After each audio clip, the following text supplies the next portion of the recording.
brilliantly written articles. I can't hear you. One more time. It was the most unbelievably written article. And you know what? Kudos to the chairman of Atlantic who published it. So, David, I think that's a wrap. Thank you so much for having us today. But I think Anne-Marie's onto something. I don't think women can have it all. I just don't think so. We pretend we have it all. We pretend we can have it all. My husband and I married for 34 years, and we have 2 daughters. And every day you have to make a decision on whether you are going to be a wife or a mother. In fact, many times during the day you have to make those decisions. And you have to co-opt a lot of people to help you. We co-opted our families to help us. We plan our lives meticulously so we can be decent parents. But if you ask our daughters, I'm not sure they will say that I've been a good mom. I'm not sure. And I try all kinds of coping mechanisms. I mean, I'll tell you a story that happened when my daughter went to Catholic school, Convent of Sacred Heart. And every Wednesday morning, they have class coffee with mothers.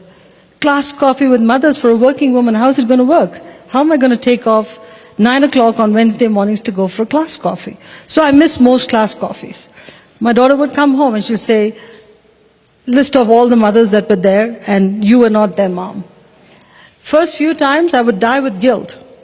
But I developed coping mechanisms. I called the school and I said, give me a list of mothers who were not there. So when she came home in the evening, she'd say, you were not there, you were not there. I said, Mrs. Rag wasn't there, Mrs. So-and-so wasn't there. So I'm not the only bad mother. You have to cope because you die with guilt. You just die with guilt. My observation, David, is that the biological clock and the career clock are in total conflict with each other. Total, complete conflict. When you have to have kids, you have to build your career. Just as you're rising to middle management, your kids need you because they're teenagers, they need you for the teenage years. And that's the time your husband becomes a teenager too.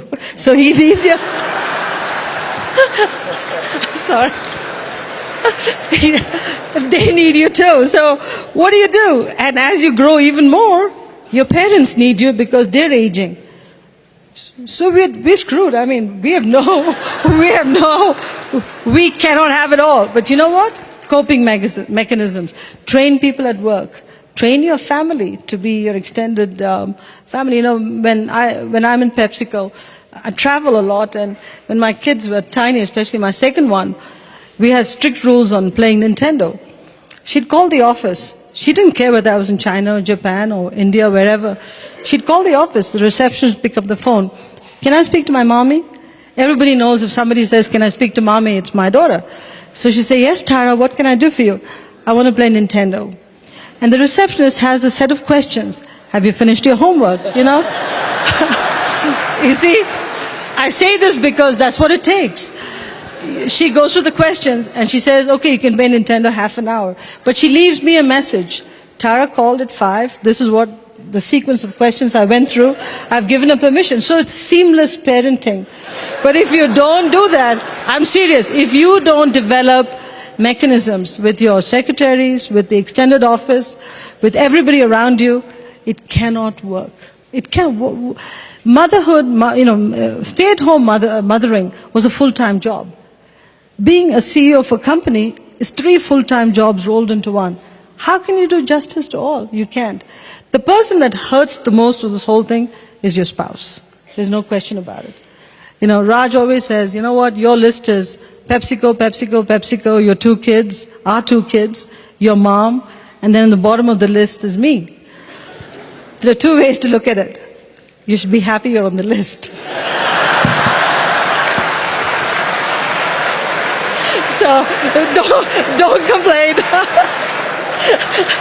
Just don't complain. He is on the list, very much on the list. But, sorry, David. It's just so reminiscent of my own life. So